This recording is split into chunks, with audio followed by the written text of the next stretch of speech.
Oi, gente, tudo bem? Para quem não me conhece, eu sou Bianca Cirilo.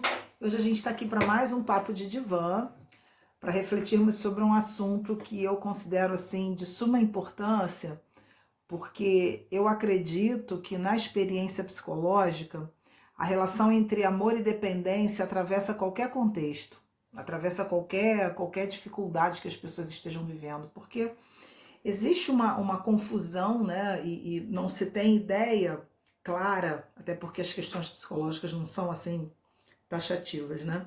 Não se tem uma ideia clara de até onde você ama e até onde você depende. Será que você sabe, né? Até onde você ama teu filho, até onde você depende da existência dele, até onde você ama o seu marido, a sua esposa, até onde você ama o seu trabalho, ama a sua família, ama os seus amigos e até onde você depende. Como é que é essa coisa, né? Olha só, todo amor é um tipo de dependência, claro. Quando a gente está falando de dependência em oposição ao amor, a gente está falando de algo nocivo, algo que tira a sua paz, alguma coisa que tira a sua capacidade de estar com você. O que eu estou querendo dizer com isso? Nós vivemos numa sociedade que é uma sociedade produtora de dependências, né? Se nós formos configurar de uma maneira assim, bem simples, né? De uma maneira rápida e assim, pecando na falta de uma análise mais profunda, porque a gente não tem tempo para isso aqui. Então a ideia é trazer só uma reflexão inicial. A nossa sociedade é uma produtora de dependências. Por quê? Porque nós estamos, né, vivendo na sociedade atual, que é considerada uma sociedade de controle. O que seria isso, né? Nós estamos sob grande vigilância, a nossa identidade ela está muito padronizada, né? Estamos tendo que criar personagens, isso é muito sério. E há um esvaziamento, um distanciamento do sentido da vida, né? Você acaba criando protocolo de convivência. Eu gosto muito de falar assim, né? A gente cria muito protocolo de convivência, parece que a gente vive pouco, parece que a gente cumpre um papel, né? Parece que a gente está às vezes num grande teatro, né? A gente cumpre um papel, vai lá e pronto. A experiência da profundidade é algo bastante difícil. E aí eu fiquei pensando, né? Por que isso acontece dentro desse formato? Nessa sociedade de controle, a gente pode pensar que ela também, né, essa sociedade que está serializada, ou seja, tudo é a mesma coisa. Eu estou falando controle nesse sentido, no sentido mais simples possível, né, onde é tudo muito padronizado, muito protocolado. Não há uma certa aversão à imprevisibilidade, eu vejo isso. Parece que a gente está tendo um pavor muito grande com aquilo que é imprevisível. Só que o que é original, o que é inovador é imprevisível, né? Que é aquilo que não está no senso comum, aquilo que está fora da caixa. E nessa questão do amar e depender, parece que é muito previsível que a gente ame do mesmo jeito, que a gente se relacione com as pessoas da mesma forma, que se criam modelos que são modelos inquestionáveis de convivência e que acabam gerando padrões de dependência, ou seja, você sempre tem que se relacionar assim, é esperado que você se comporte dessa forma no casamento, no namoro, no trabalho, né? Aí eu lembrei de Kafka de novo, da Metamorfose, quando ele fala ali, né, sumariamente, né? Me perdoe o Kafka, porque assim, eu tô com certeza resumindo muito. Mas sumariamente, a Metamorfose de Kafka, quem não leu vale a pena, é um autor realista, né? Que traz uma linguagem bastante difícil, mas ele traz um questionamento interessante ali do preço que é você ser singular, do que é você sair dessa zona previsível, que é uma zona que gera muita dependência, onde todo mundo depende que todo mundo haja da mesma forma, né? Então a gente fica criando aqueles laços ali, não espera-se que seja assim o assado, isso em qualquer contexto. E aí eu fiquei pensando, né, por que essa dependência ela é produzida? Porque numa sociedade de controle, a gente também tem ali o quê? A gente tem tem vínculos que não são muito duradouros. Isso gera mais dependência. Por exemplo, para não ficar confuso, saiu um novo produto.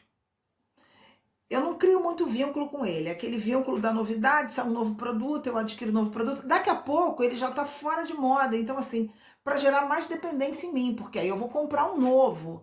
Eu vou comprar um novo, mesmo que aquele antigo me atenda. Né? Isso é que eu acho é uma coisa muito importante nessa coisa de amar e depender, tanto das pessoas quanto das coisas. Aí eu vou comprar um novo. Porque eu tenho que comprar um novo, porque afinal de contas eu sou levada a acreditar que aquele antigo não serve mais, mesmo que ele sirva dentro do meu contexto, tá? Ele pode não servir num contexto de produção de novos produtos, das empresas precisam vender, ok, mas ele pode servir para mim dentro da minha realidade, né? Ele pode ser um produto que atenda às minhas necessidades profissionais, pessoais, a menos que eu migre, né? Se eu vá para um outro patamar de necessidade, mas não tem esse crivo crítico, a gente simplesmente vai dependendo de novidade, dependendo de coisas que vão surgindo na nossa vida e que a gente não para usar o nosso senso crítico e pensar assim, realmente, de fato isso faz sentido para mim ou não, né? Isso no campo do relacionamento com as coisas, né? O mercado de consumo, que obviamente faz parte. Agora, no que tange aos sentimentos, é muito mais complexo. Né? Às vezes a gente mistura uma coisa com a outra, mas enfim, não vamos complicar. No que tange ao sentimento, a gente confunde amor com dependência porque tem um pano de fundo que é o seguinte: eu digo para você, eu te amo, significa eu preciso de você. Eu preciso que você atenda às minhas expectativas, porque senão eu não me sustento. E aí eu acho que essa discussão que é a fundamental. Por quê? No processo de educação dos sentimentos, né, quando eu falo educação do sentimento, eu estou falando de educação psicológica, estou falando de educação emocional. A gente tem o hábito de pensar em educação como alguma coisa que é só educação formal. Você leva para a escola, você, né? Enfim, tem os hábitos ali com a criança que são hábitos ligados à vida escolar, depois à vida acadêmica, perere, ok. Eu estou falando de educação do sentimento. O que seria isso? O que seria educação do sentimento? Vamos pensar aqui. Será que nós estamos ensinando aos nossos filhos, desde pequeno, que existe uma parte na vida que depende só dele, né? Bianca, o que isso tem a ver com dependência? Tudo, tudo. Quando você vê adultos dependentes, a gente vê uma coisa muito interessante. No processo de educação psicológica dessas pessoas, há uma dificuldade muito grande, né? Há uma coincidência, né? Há uma coincidência muito grande de pessoas que não foram acostumadas, não foram estimuladas a testarem as suas capacidades, a arriscarem. A vida é correr risco, gente. Não existe uma vida prontinha, como o show de Truman, onde tudo é previsível e calculado. A vida é correr risco. Mas às vezes a gente não consegue correr esse risco porque a gente não foi educado pelos nossos pais ou pelos nossos responsáveis a arriscar, experimentar o novo. Né? Então, não pode, isso é perigoso. Não, isso é perigoso. Eu não estou falando aqui de um convite à imprudência, tá? Eu não estou falando aqui de a gente lançar os nossos filhos, jogar na cova dos leões e vai lá, se vira, se atira, se vira no mundo. Não, não é isso não. Muito pelo contrário. Muito pelo contrário. Até para que essa criança consiga crescer e experimentar o que é imprevisível, ela precisa de retaguarda. Ela se lança porque ela sabe que tem atrás dela uma rede de apoio e proteção que incentiva. Então, assim, muitas vezes o que acontece? Eu não consigo ir porque eu fico, né, com alguma coisa que diz assim para mim, você não é capaz. O que isso é conveniente para uma sociedade de controle e uma sociedade líquida que nós estamos vivendo? Se esse adulto está infantilizado pela dependência, ele vai ser, obviamente, muito mais manipulado pelos meios de comunicação, de massa, ele não vai ser criterioso com as suas escolhas, né? E no relacionamento amoroso, a gente começa a perceber que existem pessoas que saem da sua vida familiar com essas questões mal resolvidas e elas transformam os seus companheiros e as suas companheiras em continuadores do pai e da mãe. Isso é muito sério, gente. Eu começo a olhar para o meu marido, eu começo a olhar para a esposa, como aquelas pessoas que vão me compensar em tudo que a minha mãe e meu pai não me deu. Observem isso. Isso é mais comum do que a gente imagina. Isso gera uma confusão, porque às vezes eu vejo muitos adultos que estão infantilizados, educando seus filhos, competindo com os filhos, achando que é com inveja dos filhos. Por quê? Porque não conseguiram fechar esse ciclo de dependências, esse ciclo de educação mal resolvida que trazem dos seus pais. Então, assim, observem, né? No amor e na dependência, existe uma diferença clara. Eu falei que amar é uma forma de dependência, mas não uma dependência nociva. Existe uma diferença clara que é, quando eu amo alguém, eu estou numa condição de parceria. Eu sei que existe uma parte que vem daquela pessoa que preenche a minha vida, que me ajuda, que é meu companheiro, que é o parceiro, que fecha junto, mas existe uma parte que depende de mim. Na dependência, essa parte que depende de mim, ela tá fora. Na dependência, a pessoa não consegue perceber que existem recursos que são intransferíveis, que ninguém vai te dar. Ninguém vai te dar esse recurso. É você que vai ter que abrir mão de algumas crenças, abrir mão de algumas ideias equivocadas e falar assim, olha para você e conta com você. Mas aí as pessoas falam, Bianca, mas eu olho para mim e falo assim, caramba, eu não sei contar comigo. E aí quando eu vou examinar a minha história de vida, eu vejo assim, caramba, eu nunca contei comigo. Minha mãe não me ensinou, meu pai não ensinou. A gente tem vários caminhos. Um é ficar culpando pai e mãe, que também é improdutivo, né? A gente tem que ter essa consciência, obviamente, do que a gente aprendeu, mas sem ter esse hábito nocivo de ficar se vitimizando. Isso não adianta. A outra questão é a gente pegar tudo isso e falar assim, caramba, como é que eu posso agora pegar essa experiência da minha vida para eu não ser mais uma pessoa dependente? Isso não é fácil, muitas vezes, de identificar, nem muitas vezes de superar. Por isso que eu convido vocês a continuarem acompanhando o canal, para que a gente possa trazer realmente reflexões de incentivo.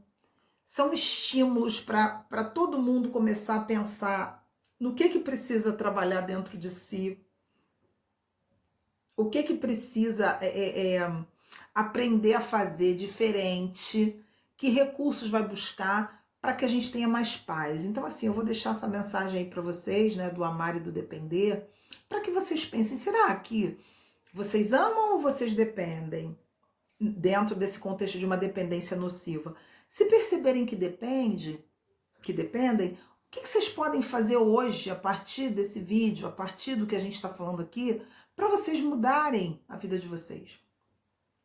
Pensem no que vocês estão adiando há muito tempo, transferindo às vezes dor, transferindo responsabilidade, criando uma relação de desespero com as coisas e as pessoas. Lembrando que as pessoas não são nossas, nossos filhos, nossos maridos, as nossas esposas não são nossos. Por quê? Porque essas pessoas, elas têm uma vida. Essas pessoas, elas fazem parte da nossa vida. Essas pessoas não podem ser a nossa felicidade. Elas estão no conjunto de coisas que nos fazem felizes. Elas estão, obviamente, dentro daquilo que nos preenche, que dá também sentido à nossa existência. Mas o maior sentido à nossa existência tem que ser aquilo que a gente faz por nós. Se eu me sinto muito sozinha, se eu me sinto muito dependente das pessoas, é o momento de eu parar, refletir e começar a buscar ajuda, porque senão o meu nível de sofrimento vai aumentar muito. Parem para pensar nisso. Amar e depender às vezes vem como confusão, mas o amor é uma experiência de autonomia. O amor é uma experiência onde eu consigo partilhar com o outro, mas ter autonomia, ou seja, olhar para mim e falar assim, não, eu também me faço bem. Existem momentos que eu estou comigo, existem momentos que eu estou com o outro.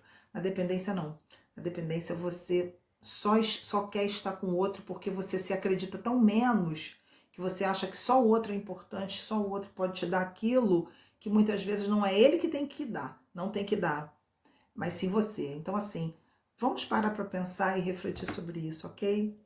Para aqueles que gostaram do vídeo, deem um like aqui embaixo, continue me acompanhando. Se você não é inscrito no canal, se inscreva no canal. A ideia é a gente trazer conteúdos com várias reflexões, né, dentro do campo da psicologia, sem aceleração, sem atropelo, para que a gente possa esmiuçar, aprofundar essa experiência e a partir daí criar pontes para a nossa transformação. Ok, gente?